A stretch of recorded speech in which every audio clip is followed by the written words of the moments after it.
నమస్కారం, welcome to C news. ముందుగా bulletin లో హెడ్లైన్స్ వార్తలు చదువుతుంది మీ మాధురి.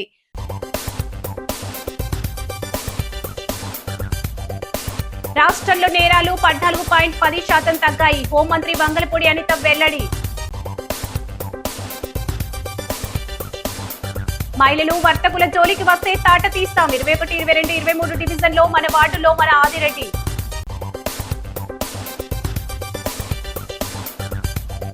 డిఎస్సీ అక్రమాలపై గవర్నర్ కు వైసీపీ ఫిర్యాదు. సిబిఐ విచారణ జరిపించాలని బొత్స డిమాండ్. ప్రధాని మోదీ పాలనతో అద్భుతాలు సృష్టించారు. ఆర్టీసీ కాంప్లెక్స్ ఎగ్జిబిషన్ ప్రారంభించిన సోము వీర్రాజు. ఒక్క ఓటు కూడా పోకుండా కాపాడుకుంటాం. సిడబ్ల్యూసీ సభ్యుడు గిడుగు రుద్రరాజు వెల్లడి. కూటమి ప్రభుత్వం ఏర్పాటయ్యాక గత 2 ఏళ్లలో అన్ని రకాల నేరాలు 14.10, మహిళలపై నేరాలు 6.9 తగ్గాయని హోంమంత్రి వంగలపూడి అనిత తెలిపారు. సీసీ కెమెరాల ఏర్పాటు, డ్రోన్ పోలీసింగ్, ఏఐ ఆధారిత విశ్లేషణ, డిజిటల్ నిఘా వ్యవస్థలను పటిష్టం చేయడంతో ఇది సాధ్యపడిందని అన్నారు. వెలగపూడిలోని రాష్ట్ర సచివాలయంలో ఆమె మీడియాతో మాట్లాడుతూ, వైకాపా హయాంలో పోలీసుల్ని, ప్రతిపక్ష నాయకులు, కార్యకర్తలను గృహ నిర్బంధం చేయడానికి నాటి సీఎం జగన్ బయటకొచ్చినప్పుడు పరదాలు పట్టడానికి, ప్రభుత్వానికి గిట్టని వారిని అక్రమంగా అరెస్టు చేయడానికే వాడేవారన్నారు. కూటమి అధికారంలోకి వచ్చాక ఆ విధ్వంస పాలనకు చరమగీతం పాడామన్నారు.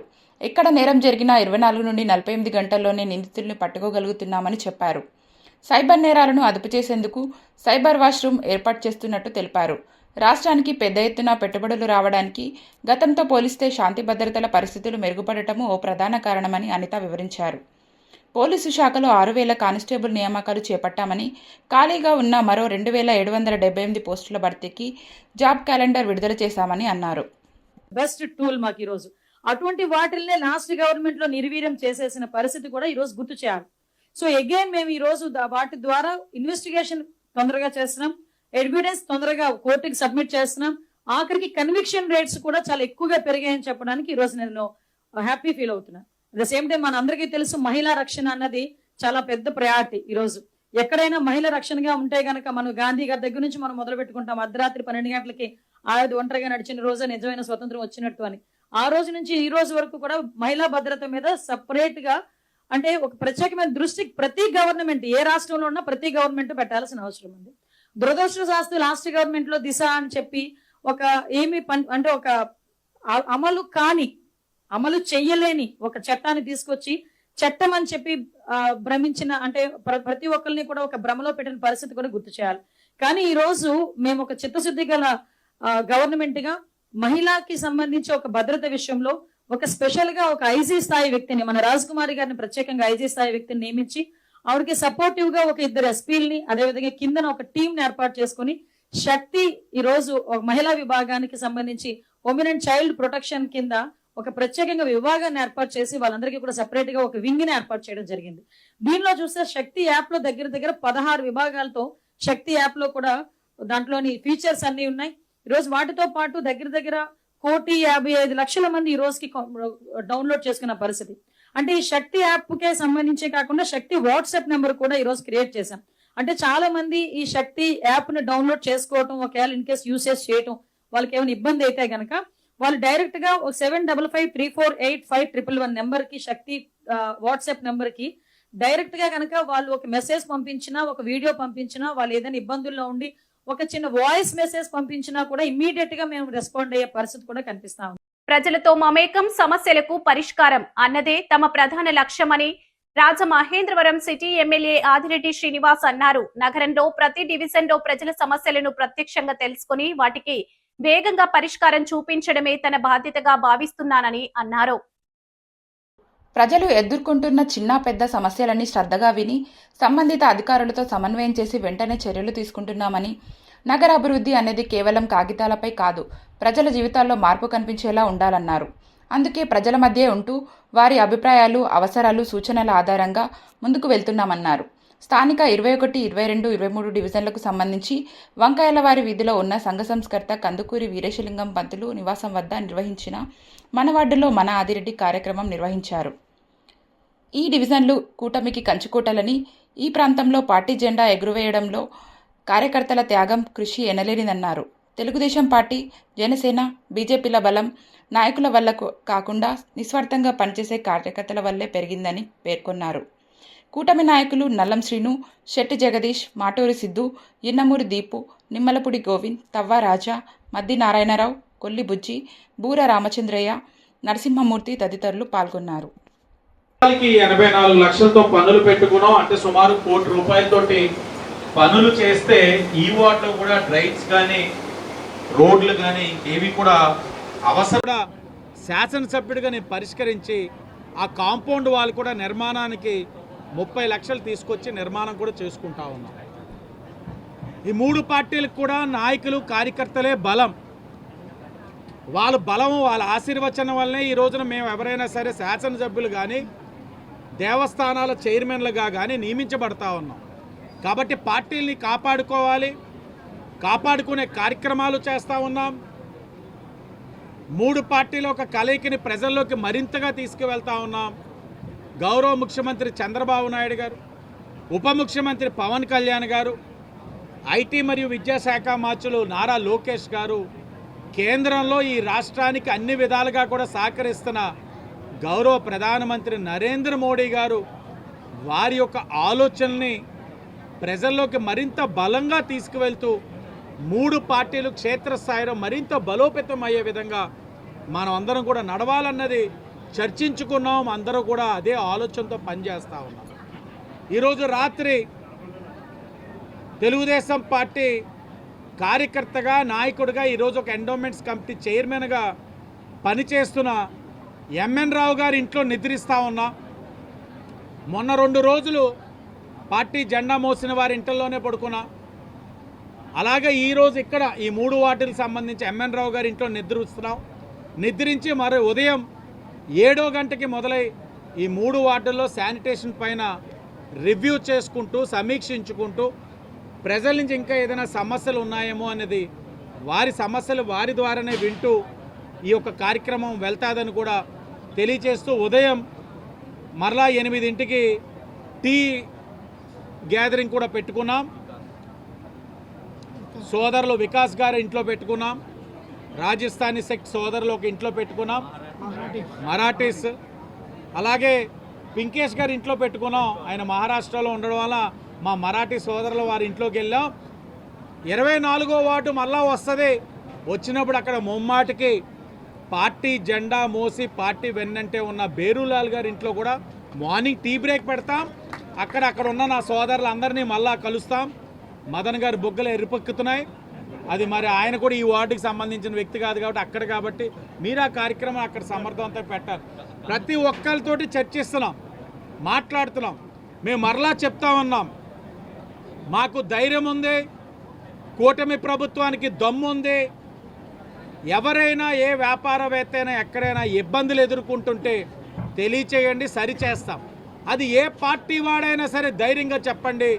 తప్పు మా వైపు ఉన్నా సరి చేసుకొని వ్యాపారస్తుల యొక్క శ్రేయస్ కోసం కృషి చేస్తుంది కూటమి ప్రభుత్వం అని. డిఎస్సి 2025లో అక్రమాలు జరిగాయని, వాటిపై సిబిఐ విచారణ జరిపించాలని శాసన మండలి ప్రతిపక్ష నేత బొత్స సత్యనారాయణ డిమాండ్ చేశారు. ఆయన ఆధ్వర్యంలో వైఎస్ఆర్ కాంగ్రెస్ పార్టీ ఎమ్మెల్సీలు, నేతలు గవర్నర్ అబ్దుల్ నజీర్ ను లోక్ భవన్ తో కలిసి ఫిర్యాదు చేశారు. ప్రశ్నాపత్రం రూపకల్పన నుండి ఉద్యోగాలు ఇచ్చే వరకు స్పోర్ట్స్ కోటా సహా అన్ని లోపాలేనని, ఎంపిక జాబితా కూడా కలెక్టర్ లేదా డీఈఓ కార్యాలయాల వద్ద పెట్టలేదు. ఎందుకింత దాపరికం? ప్రభుత్వంలోని పెద్దలు ఇందులో ఉన్నారు అని బొత్స సత్యనారాయణ ఆరోపించారు. డిఎస్సి వ్యవహారంపై అక్కడే బొత్స మీడియాతో మాట్లాడారు. అర్హత సాధించినా ఉద్యోగం పొందలేకపోయినా అభ్యర్థుల ఆత్మస్థైర్యం దెబ్బతిందని, వారు సరిగా రాయలేకపోయి ఉంటే మెరిట్ ఉన్న వారికే ఉద్యోగాలు ఇచ్చారులే అనుకుని సర్దుకుపోయేవారు. కానీ శుంఠలకు ఉద్యోగాలు వస్తే ఎలా? ఇప్పుడు ఉద్యోగాలు వచ్చిన వారంతా శుంఠలని మేము అనట్లేదు. కానీ న్యాయంగా మెరిట్తో ఉద్యోగాలు పొందిన వారిని అలా అనుకునే పరిస్థితిని ప్రభుత్వం కల్పించింది అని ఆరోపించారు.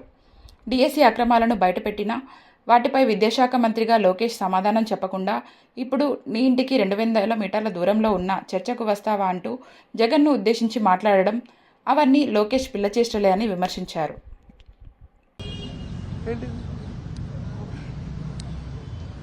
ఎందుకింత దాపరికం అంటే ఏదో జరిగింది. మీరు ఇన్వాల్వ్ అయ్యారు, ప్రభుత్వంలో పెద్దలు. టెలిఫోన్ తాలూకా కాల్స్ తాలూకా చూసాం. ఏ ప్రభుత్వం ఏం చేస్తుందండి? వస్తే వాళ్ళని తీసుకొచ్చి వాళ్ళకి నాన్ బెయిలబుల్ సెక్షన్స్తో కేసులు పెట్టి వాళ్ళని ఇంట్రాగేట్ చేసి వాళ్ళు ఎంక్ చేసి ఎక్కడి నుంచి వస్తారు ఆరికి వచ్చిందో వాళ్ళని తీసుకొచ్చి అవన్నీ చేస్తే అవుతాయి. నేను ఎడ్యుకేషన్ మినిస్టర్ చేశాను, సురేష్ ఎడ్యుకేషన్ మినిస్టర్ చేశాడు గత 5 సంవత్సరాల్లో. 10th క్లాస్ పరీక్షలు జరిగితే ఎంత పకడ్బందీగా చేసి ఏదైతే ఆ సెంటర్కి వచ్చి దగ్గర 2-3-4 కిలోమీటర్లో కూడా పరీక్షలు ఉంటే వాళ్ళని పట్టుకున్న పరిస్థితిని చూశారు కదా. వాళ్ళందరూ శిక్షించి జైలు పంపించిన పరిస్థితి చూశారు కదా. ఎప్పుడైనా జరిగిందా అది ఈ రాష్ట్రంలో? ఆ క్షణం నుంచి ఆ మాస్ కాపింగ్ పోయింది కదా. అంటే చిత్తశుద్ధి ఉండాలి నాయకులకు ఉంటే ఆఫీసర్లకు ఉంటుంది. నాయకులందరూ పరిపాలన గాలికి వదిలేశారు. జరుగుతుందిలే, ఏదో అవుతుందిలే, ఏదో పోతుందిలే అని చెప్పింది. ఇచ్చారు జీవోలు. ఏమంటే గత ప్రభుత్వంలో వచ్చి స్పోర్ట్స్ కోటా జీవోలు ఉండేవి. గత ప్రభుత్వంలో కొత్తగా ఇవ్వలే, అంతకుముందు జీవోలనే కంటిన్యూ చేస్తాం. ఆ జీవోలు మార్చారు. మళ్ళీ మీరు ఈ డిఎస్సి పెట్టిన తర్వాత కొత్త జీవోలు స్పోర్ట్స్ కోటా ఇచ్చారు. ఏమనంటే కేంద్ర ప్రభుత్వం ఇచ్చారని చెప్పి 52 కార్డులతో ఆడతారు కదా. 52 కార్డులు మనం క్లబ్. ప్రధాని నరేంద్ర మోడీ 12 సంవత్సరాల పాలనలో దేశంలో అన్ని వర్గాల ప్రజల సంక్షేమాన్ని ఆకాంక్షిస్తూ పథకాలు అమలు చేశారని ఎమ్మెల్సీ సోము వీర్రాజు అన్నారు. స్థానిక ఆర్టీసీ కాంప్లెక్స్ లో బీజేపీ యువ మోర్చా, మైనార్టీ మోర్చా ఆధ్వర్యంలో ఏర్పాటు చేసిన ఎగ్జిబిషన్ ను ఆయన ప్రారంభించారు. యువమోర్చా జిల్లా అధ్యక్షుడు పెరుమాళ్ల పవన్ కుమార్, మైనార్టీ మోర్చా రాష్ట్ర అధ్యక్షుడు రాజేష్ జైన్, బేతిరెడ్డి ఆదిత్య తదితరుల ఆధ్వర్యంలో జరిగిన ఈ కార్యక్రమంలో ప్రధాని మోదీ అమలు చేసిన సంక్షేమ పథకాలను సంబంధించి ఎగ్జిబిషన్లో ఏర్పాటు చేసిన ఫ్లెక్సీలను ఆయన తిలకించారు. మోదీ ఆదర్శవంతమైన పాలనతో దేశం ఎంతో ప్రగతి సాధించిందని ప్రశంసించారు. రాష్ట్రంలో 2 ఏళ్ల కూటమి ప్రభుత్వ పాలన ప్రగతిలో సాగుతోందన్నారు. ఈ కార్యక్రమాన్ని ఏర్పాటు చేసిన పవన్ కుమార్, రాజేష్ జైన్, బేతిరెడ్డి ఆదిత్య తదితరులను సోము వీర్రాజు అభినందించారు. ఈ కార్యక్రమంలో బీజేపీ జిల్లా అధ్యక్షుడు పిక్కి నాగేంద్ర, నాయకులు అడబాల రామకృష్ణ, యనుమల రంగబాబు, నీరుకొండ వీరన్న చౌదరి, ఏపీఆర్ చౌదరి, కాలెపు సాయిరాం, లలిత్ జైన్, తగరం సురేష్, నందివాడ సత్యనారాయణ, తనుబుద్ది సూర్యభాస్కర్, కండవిల్లి సాయి, పి శరత్ కుమార్, మహేష్ నాగిరెడ్డి, మజ్జి శివ, మణికంఠ, రాజేష్, గోవింద్ తదితరులు పాల్గొన్నారు. ఆటో డ్రైవర్లు తమ సమస్యలను సోము వీర్రాజుకు వివరించగా వాటిని పరిష్కరించాలని ఆయన అధికారులకు సూచించారు.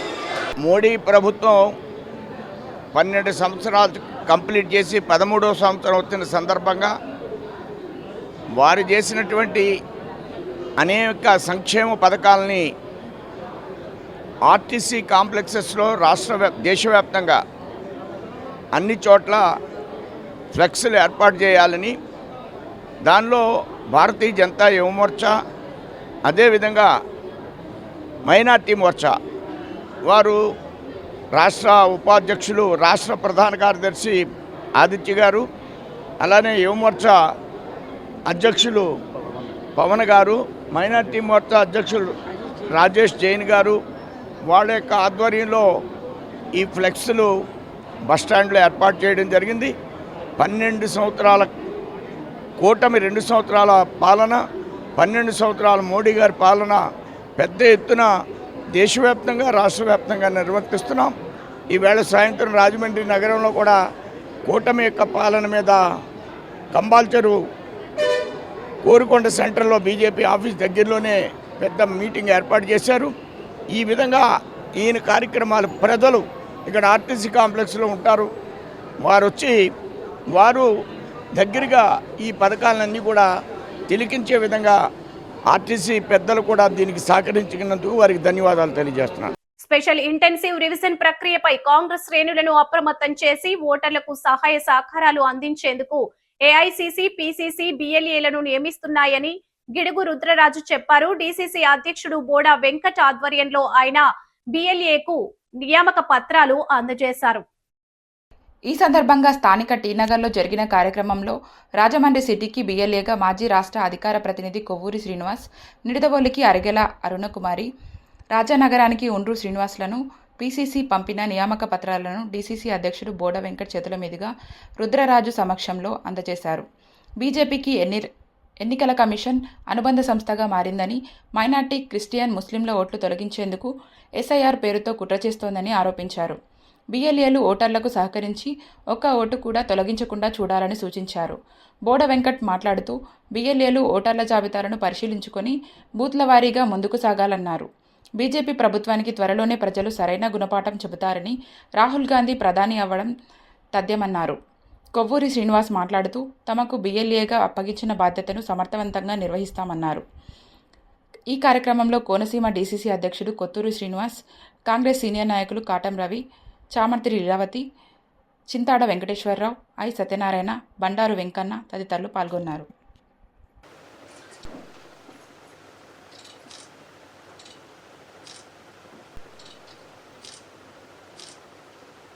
కూడా విజ్ఞప్తి చేస్తున్నాను. నేను ఇదే ప్రక్రియలో నేను అమలాపురం జిల్లాలో, కోనసీమ జిల్లాలో వార్డులో తిరగడం జరిగింది. సో ఇప్పుడు మనం ఇచ్చేటువంటి డేటా ఏదైతే ఉందో ఆ డేటా అంతా తీసుకుని 2002 డేటాతోటి కంపేర్ చేస్తున్నాను. ఈవేళ మీరు ఇచ్చినటువంటి ఆల్రెడీ ఎగ్జిస్టింగ్ ఓటర్ ఉంటే 2002 డేటా ఏదైనా గతంలో ఉంటే మీకు తిరిగి ఇమీడియట్గా ఓటు ఇస్తున్నారు. 2002 ఓటు లేనటువంటి పరిస్థితి ఉంటే కొత్తగా మనం మళ్ళీ ఎన్రోల్ చేసుకోవాల్సినటువంటి పరిస్థితి ఉంటుంది. సో ఈ ప్రక్రియను అంతటిని కూడా క్షుణ్ణంగా పరిశీలించాలి. అక్కడైతే ఒక సబ్ కమిటీని ఏర్పాటు చేసుకున్నాం. కొంతమంది అడ్వకేట్స్ని ఒక చిన్న సబ్ కమిటీగా ఫామ్ చేసి 5 మెంబర్స్ తోటి, ఎందుకంటే దీని మీద కొంచెం లీగల్గా కూడా అవగాహన ఉన్నవాళ్ళు, రెగ్యులర్గా ఎలక్షన్ కమిషన్ మీద అవగాహన ఉన్నవారు, రూల్స్ అండ్ రెగ్యులేషన్స్ మీద ఉన్న వాళ్ళు పెట్టుకుంటే ఇక్కడ కూడా ఆ విధంగా ఏర్పాటు చేసుకుని మాకున్నటువంటి అడ్వకేట్స్ కొంతమంది ఉన్నారు, వాళ్ళ యొక్క పర్యవేక్షణలో ఈ కార్యక్రమాన్ని నిర్వహిస్తాం. కాంగ్రెస్ పార్టీగా మా యొక్క విజ్ఞప్తి ఒకటే, అర్హులైనటువంటి ప్రతి యువతీ యువకుడికి 18 సంవత్సరాలు దాటినటువంటి ప్రతి ఒక్క వారికి కూడా దీంట్లో అవకాశం కల్పించాలి. అంతేగాని కుల ప్రాతిపదిక మీద కానీ, మతం ప్రాతిపదిక మీద కానీ, భాష ప్రాతిపదిక మీద కానీ, ప్రాంతీయత ప్రాతిపదిక మీద కానీ ఓట్లు తొలగించకూడదు. ఆ విధంగా చేస్తే కాంగ్రెస్ పార్టీ మరి చూస్తూ ఊరుకోదు. అదేవిధంగా దేశంలో సమన్యాయం, పౌరులందరికీ కూడా మరి రిలయన్స్ హెడ్ అయినా, అదానీ అయినా, కూలివాడైనా అందరికీ కూడా ఒకటే ఓటు ఉంటుంది.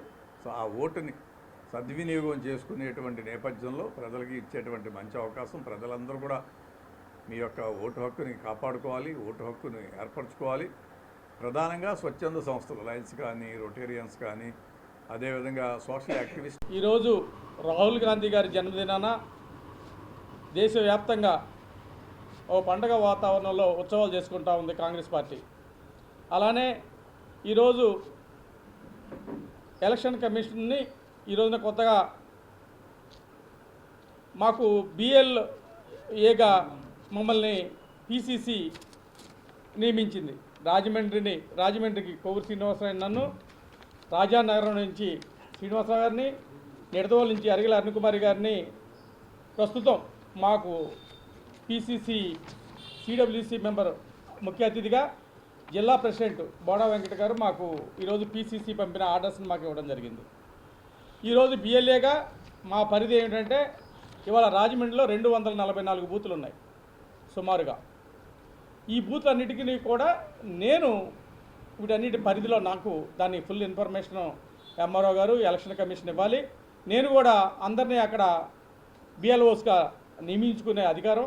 మొత్తం ఈ బూతుల పరిధి అంతా కూడా, సిటీ అసెంబ్లీ పరిధి అంతా కూడా నా ఆధ్వర్యంలో నాకు ప్రతిదీ కూడా తెలియాలి. నేను కూడా వీళ్ళందరినీ నియమించి ఈ యొక్క ప్రోగ్రామ్ని సక్సెస్ చేయడం కోసం ఈ పిసిసి అధ్యక్షులు వారు మమ్మల్ని నియమించడం వారికి కూడా కృతజ్ఞతలు తెలియజేస్తా ఉన్నాం. కూటమి ప్రభుత్వం అధికారంలోకి వచ్చిన తర్వాత రాష్ట్రంలో శాంతి భద్రతలు దారుణంగా దిగజారిపోయాయని, రెడ్ బుక్ రాజ్యాంగం పేరుతో వైసీపీ నాయకులపై కక్షపూరితంగా వ్యవహరిస్తున్నారని మాజీ ఎంపీ వైసీపీ జాతీయ అధికార ప్రతినిధి మార్గాని భరతరాం ఆగ్రహం వ్యక్తం చేశారు. స్థానిక వియల్పురం మార్గాని ఎస్టేట్లో శుక్రవారం ఆయన మీడియాతో మాట్లాడుతూ విజయవాడలో సాయికృష్ణ అదృశ్యమయ్యాడా, పోలీసులే లాకప్ డెత్ చేసి హత్య చేశారా అన్నది ఇంతవరకు తేల్చకపోవడం దారుణమన్నారు. మాజీ ముఖ్యమంత్రి వైఎస్ జగన్ ఆయన కుటుంబ సభ్యులను పరామర్శించడానికి వస్తే తప్ప సీఐ నాగరాజుపై హడావిడిగా చర్యలు తీసుకున్నారన్నారు. అసలు పోలీసులు అదుపులోకి తీసుకున్న సాయికృష్ణను ఏం చేశారో చెప్పాలని డిమాండ్ చేశారు. అధునాతన సాంకేతిక పరిజ్ఞానం వాడుతున్నామని చెబుతున్న ప్రభుత్వం ఇంతవరకు ఏం జరిగిందో ఎందుకు వెల్లడించడం లేదని ప్రశ్నించారు. వైసీపీ బీసీ నాయకులు పీతా రామకృష్ణపై పీడీ యాక్ట్ ప్రయోగించడం కక్ష సాధింపు చర్యనన్నారు. కలెక్టర్ ఆయనపై పీడీ యాక్ట్ పెట్టాలని ఎలా ఆదేశిస్తారని ప్రశ్నించారు. ఆయన కుటుంబ సభ్యులు మాట్లాడుతూ అసలు పీతారామకృష్ణ ఏం చేశారని పీడీ యాక్ట్ పెట్టారో చెప్పాలని డిమాండ్ చేశారు. మార్గాని భరత్రాం అనుచరుడిగా ఉన్నందుకే తప్పుడు కేసులు బనాయిస్తున్నారని ఆరోపించారు. ఏంటనేది ఇవాళ అర్థం అవుతా ఉంది. ఇంగ్లీష్లో ఒక సామెత ఉంది, justice delayed is justice denied.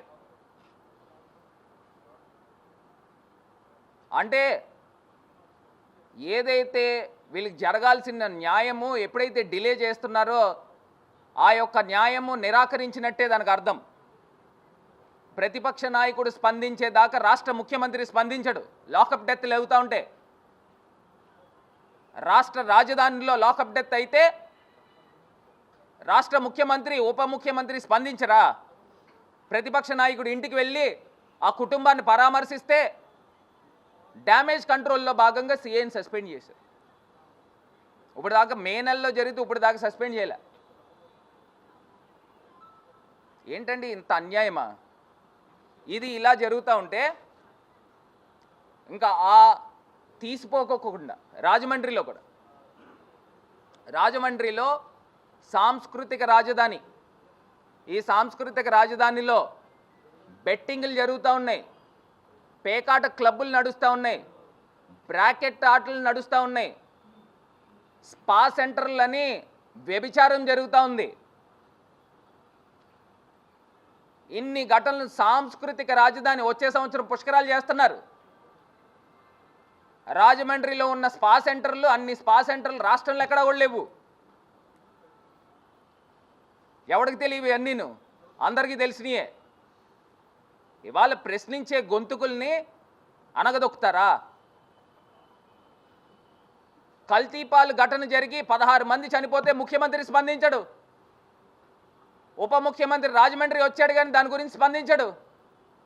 అంత పెద్ద ఘటన జరిగితే 2027 గోదావరి మహాపుష్కరాలను దృష్టిలో ఉంచుకొని సీతానగరం మండలం మునికూడలి గ్రామంలోని ఘాటును పంచాయతీ స్థాయిలో రాష్ట్రంలోనే ఆదర్శవంతమైన మోడల్ ఘాటుగా అభివృద్ధి చేయనున్నట్లు జిల్లా కలెక్టర్ కీర్తి చేకూరి తెలిపారు.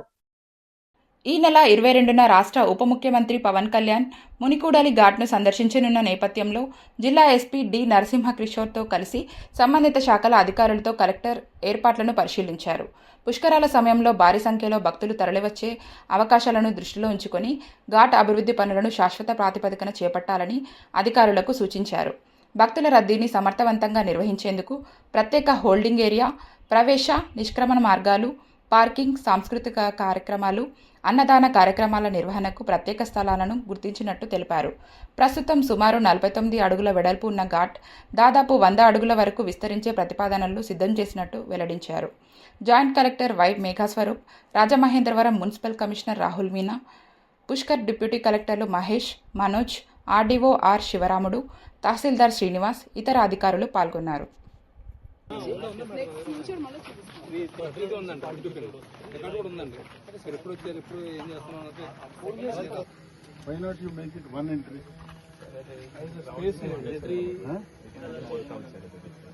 బెటర్ కదా సార్, ఎందుకంటే ఇక్కడ బస్సు వచ్చి అక్కడ బస్సు వచ్చి లోక్సభ ప్రతిపక్ష నాయకుడు కాంగ్రెస్ పార్టీ దిశానిర్దేశకులు రాహుల్ గాంధీ జన్మదిన వేడుకలను శుక్రవారం రాజమహేంద్రవరం అర్బన్ జిల్లా కాంగ్రెస్ పార్టీ అధ్యక్షులు బాలేపల్లి మురళీధర్ల ఆధ్వర్యంలో సేవా కార్యక్రమాలతో ఘనంగా నిర్వహించారు. ధవళేశ్వరం ఆనకట్ట వద్ద మత్స్యకార మహిళల సమక్షంలో కేక్ కట్ చేశారు. ముఖ్య అతిథిగా పార్లమెంట్ కోఆర్డినేటర్ టీకే విశ్వేశ్వరరెడ్డి హాజరయ్యారు.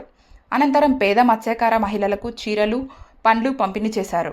ఈ కార్యక్రమంలో ఆకుల భాగ్యలక్ష్మి, తాళ్ళూరి విజయకుమార్, సింధియా రాణి, తాడాల కొండరాజు, బర్రె సుబ్రహ్మణ్యం, తాడి సూరిబాబు, సత్యనారాయణరాజు, ఉలిశెట్టి సత్యబాబు, రాణి తదితరులు పాల్గొన్నారు.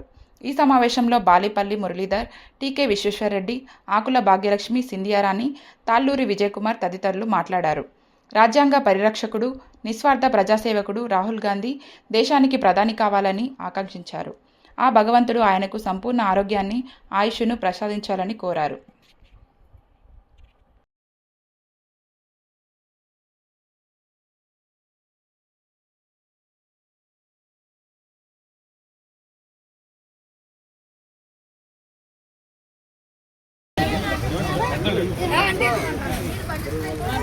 ఫోటో కొట్టు అమ్మారా అలా చూడు ఫోటో కొట్టు.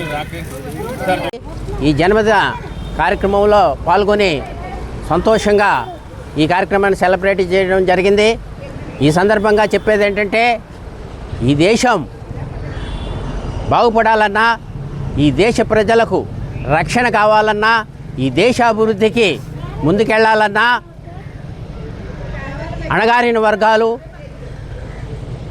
మరలా అభివృద్ధి చెంది రాజకీయంలో శక్తిగా ఎదగాలన్నా, ఈ దేశానికి రాబో రోజుల్లో ప్రధానిగా రాహుల్ గాంధీ గారు కావాల్సిన ఆవశ్యకత ఎంతైనా ఉందని ఈ సందర్భంగా తెలియజేసుకుంటూ, భిన్న వర్గాలతో అనేక మందితో నిత్యం మమేకమవుతూ, అంటే ఉదాహరణకి ఒక చర్మకారులు ఉంటే మా రాహుల్ గాంధీ ఆయన దగ్గరికి వెళ్ళి ఆయన దగ్గర కూర్చుని ఆయన వృత్తిలో ఉన్న సాధక బాధకాలను తెలుసుకుంటారు. అలాగే ఒక ముఠా కార్మికుడి దగ్గరికి వెళ్ళి వారి యొక్క సాధబాధకాలు తెలుసుకుంటూ ఉంటారు. అలాగే విద్యార్థుల దగ్గర మన భారతదేశానికి కాబోయే భావి ప్రధాని రాహుల్ గాంధీ గారి యొక్క జన్మదినోత్సవం రాజమండ్రి సిటీ కాంగ్రెస్ ఆధ్వర్యంలో అర్బన్ జిల్లా అధ్యక్షులు బాలేపల్లి మురళీ గారి యొక్క సారథ్యంలో ఇక్కడ ఈ కార్యక్రమం ఏర్పాటు చేయడం జరిగింది. మరి కార్యక్రమానికి మన భాగ్యలక్ష్మి గారు, సింధియా రాణి గారు, విజయకుమార్ గారు, సుబ్రహ్మణ్యం గారు, అలాగే రాజు గారు, సూరిబాబు గారు, అలాగే మన చిన్నబాబు గారు, అలాగే దాడాల కొండరాజు గారు, వీళ్ళందరూ కూడా హాజరై మరి అందరూ కూడా ఒకటే మాట ఏంటంటే, రాహుల్ గాంధీయే ఈ భారతదేశానికి ప్రధానమంత్రి కావాలి. ఆల్రెడీ 12 సంవత్సరాల కాలంలో నరేంద్ర మోడీ, అమిత్ షా కలిసి ఈ భారతదేశాన్ని సర్వనాశనం చేశారు.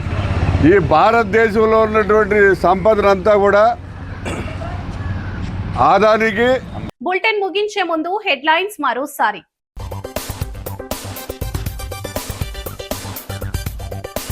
రాష్ట్రంలో నేరాలు 14.10% తగ్గాయి. హోంమంత్రి వంగలపూడి అనిత వెల్లడి.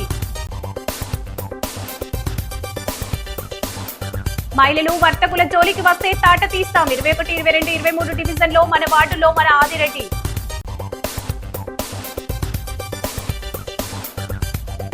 డిఎస్సీ అక్రమాలపై గవర్నర్ కు వైసీపీ ఫిర్యాదు. సిబిఐ విచారణ జరిపించాలని బొత్స డిమాండ్. ప్రధాని మోదీ పాలనతో అద్భుతాలు సృష్టించారు. ఆర్టీసీ కాంప్లెక్స్ ఎగ్జిబిషన్ ప్రారంభించిన సోము వీర్రాజు. ఒక్క ఓటు కూడా పోకుండా కాపాడుకుంటాం. సిడబ్ల్యూసీ సభ్యుడు గిడుగు రుద్రరాజు వెల్లడి. ఈ వార్తలు ఇంతటితో సమాప్తం. నమస్కారం.